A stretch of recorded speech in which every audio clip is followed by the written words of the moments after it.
Welcome to Marketplace Blueprint, where we help inventors, manufacturers, and brand owners navigate the Amazon Marketplace. Today we're going to talk about some of the things that you need to do during your annual sales meeting to make sure that your sales reps are really clear on your online policies. We've worked with sales reps for years, and a lot of times if they get a new company or if we're new to that sales rep, we'll ask, which of these sellers, which of these manufacturers are okay with us selling on Amazon.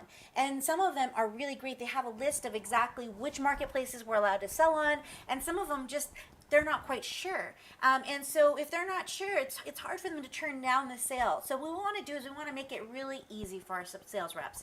We want to support them. They're in our business because they are a really vital part of our sales outreach, right? So we want to make sure that they have access to the policy and that it's really clear. So during that sales meeting, go over again what that policy is.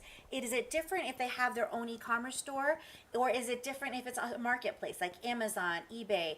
And now we need to start thinking about Jet and Walmart as well. So we want to start to think about all of those marketplaces and start to have them monitor those as well.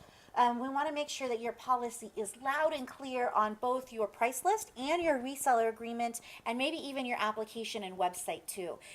We have a link that is in the description on how to attract or repel Amazon sellers.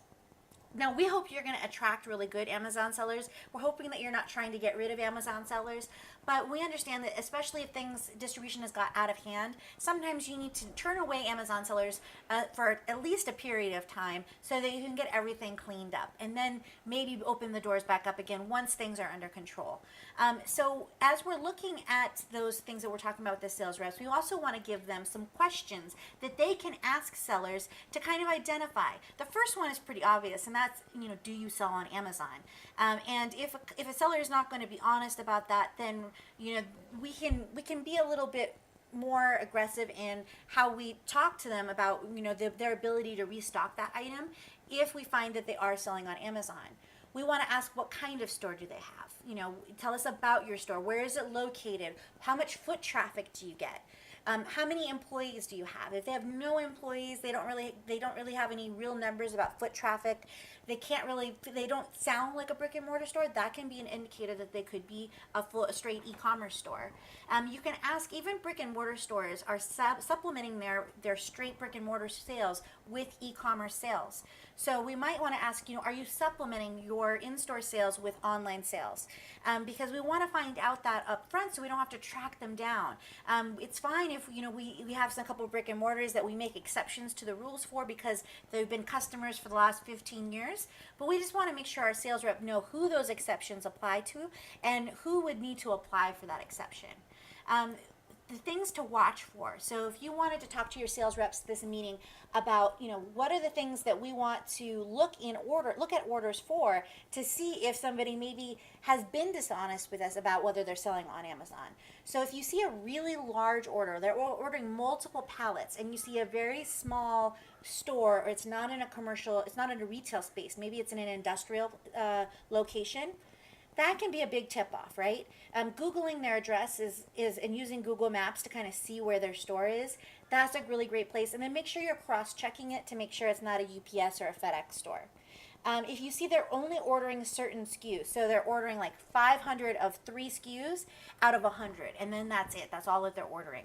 And the other thing is if you see that they're ordering they're ordering all off colors or all discontinued, or the things that most brick and mortar stores, your staple item, they're not ordering any of the staple item, but they're ordering a ton of these other items that most stores have trouble selling. Amazon's kind of an upside down place, and so things that are discontinued or in colors that didn't get as widely distributed, those can usually sell at higher prices, and so they're going to be more profitable and more attractive to Amazon sellers.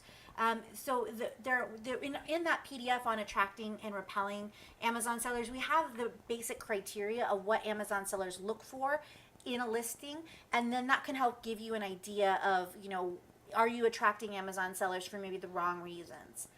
Some other things to check. If you wanted to put some processes in place to check if a store is selling online, Google the store address and use Google Maps. Ask for pictures of current merchandising in the store and for a picture of the outside, the exterior of their location. offer to send a sales rep to actually go visit, and make sure your sales reps are clear what qualifies for you as an online as a brick and mortar store. How much traffic do they need?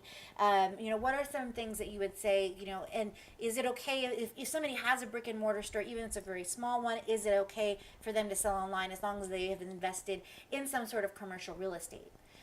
You want to look at one of the things that Fuzzy Bunnies did at Cloth Diapering Company is they had required for set hours, so that in order to be somebody who carried their products, you had to be open at least this many days, this many hours, and then they said that they would be sending sales reps in to check on that. So you can do all those things. And also, if somebody's selling a large volume and they're not on Google Maps and they're not on Yelp, then that's an indicator that maybe something might be off and we might need to have a conversation. So I hope that helps as you're getting ready for these December sales rep meetings. We hope to see you out there, and if you have any questions, feel free to comment below or reach out to us at marketplaceblueprint.com.